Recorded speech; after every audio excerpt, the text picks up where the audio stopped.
Halo teman-temanku semuanya, semoga teman-teman sehat ya hari ini. Hari ini adalah tanggal 12 Juni 2024 sore hari teman-teman. Saya membuat video ini setelah melihat pertandingan Vietnam, Malaysia, Thailand terakhir. Jadi kabar terbaru ini adalah membuat Indonesia luar biasa akhirnya. Kenapa? Bayangin aja, negara yang selama ini mendominasi di Asia Tenggara, ya, tidak lolos ke putaran 3 Piala Dunia.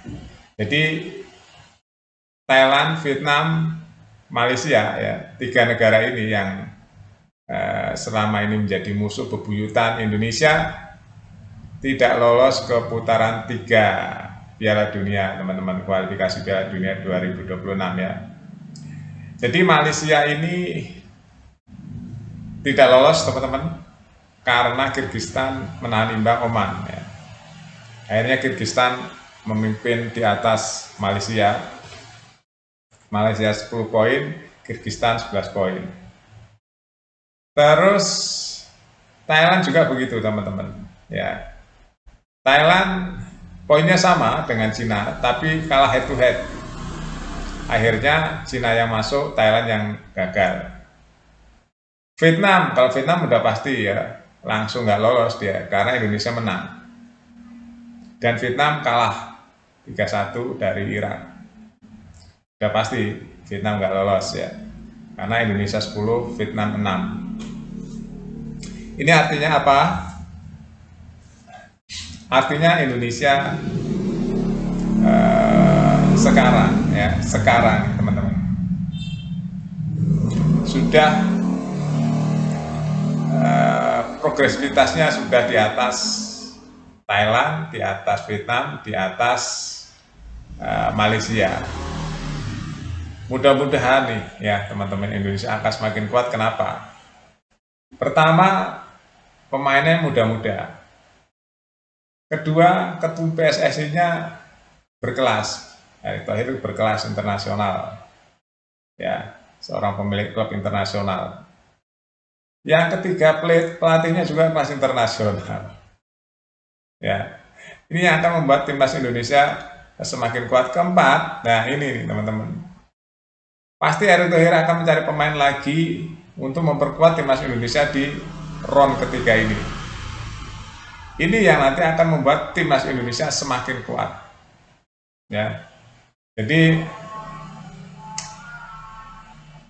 kita lihat ya, kita kan tahu ya teman-teman, di Asia itu macan Asianya siapa saja.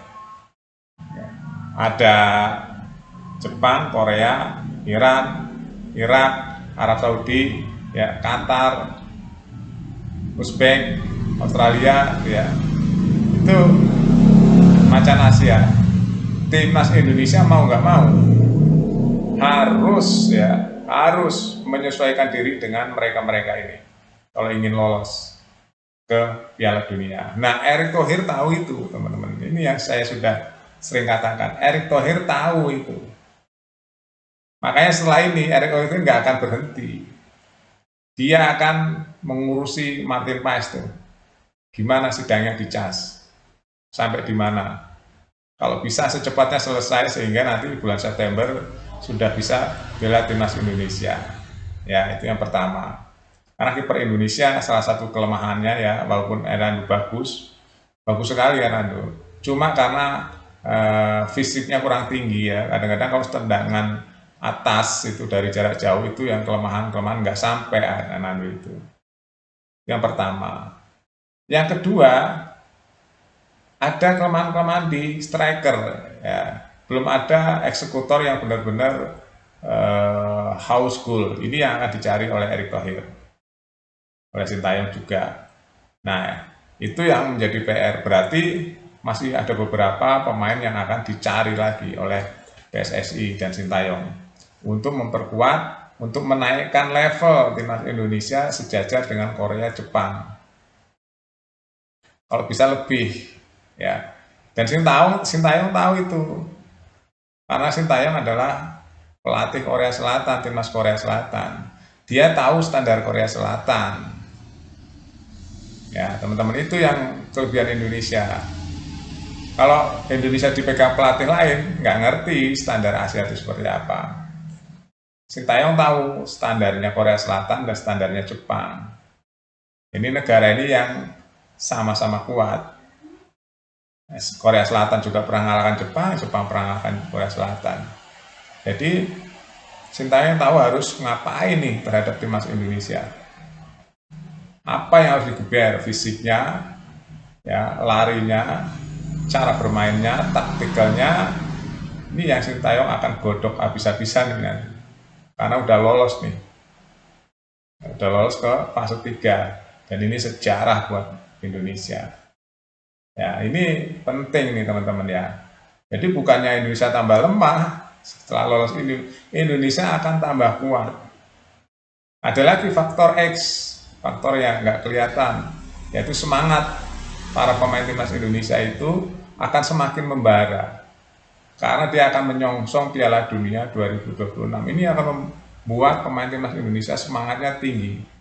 Karena dia akan menciptakan sejarah main di Piala Dunia. Itu yang semangat itu yang membuat Indonesia itu nanti akan semakin kuat. Ya, semangat yang membara itu akan menjadi fisik mereka menjadi kuat. Karena mimpi pemain sepak bola adalah main di Piala Dunia. Dan itu sejarah buat Indonesia kali ini ya, setelah berpuluh-puluh tahun lamanya nggak pernah main di Piala Dunia. Itu teman-teman ya, dulu zaman Hindia Belanda Indonesia pernah main tahun 1938, itu masih nama Hindia Belanda. Sekarang tarik lagi pemain keturunan Belanda, keturunan Indonesia akan main lagi di Piala Dunia. Memang harus begitu. Kalau kayak gitu berat teman-teman, karena berhubungan dengan skill, mental, fisik, ya nggak bisa. Makanya Sintayong masih mencari lagi sama Erick Thohir, ya masih mencari lagi pemain-pemain yang kuat, yang sesuai dengan level round 3. Ya, ada berapa negara nanti yang akan lolos ke Piala Dunia. Ya, ini ada 18 negara. 18 negara nanti dibagi menjadi 3 grup. Ya. Nanti ada yang lolos nih. 1, 2 lolos semua, berarti 6. Nanti ada lagi 3 dan 4, ada lagi yang playoff. Jadi kemungkinan ya Indonesia masih ada peluang untuk menjadi peserta Piala Dunia. Jangan-jangan Indonesia bisa langsung nanti jadi 1 atau yang ketiga dari 3 grup itu. Kita nggak menutup kemungkinan, karena di dalam timnas Indonesia itu ada semangat yang membara, teman-teman. Ada semangat yang membara untuk memecahkan rekor main di Piala Dunia. Nah, selama ini ditunggu-tunggu udah puluhan tahun lamanya. Itu yang bikin kuat. Ya. Makanya kita doakan bareng-bareng supaya timnas Indonesia menjadi tim yang kuat ya, dan bisa main di Piala Dunia. Jadi itu akan mencatatkan sejarah lagi, Indonesia naik kelas sepak bolanya ya. Itu aja teman-teman berita penting hari ini. Nanti kita update lagi berita-berita yang lain, masih banyak teman-teman. Sampai jumpa.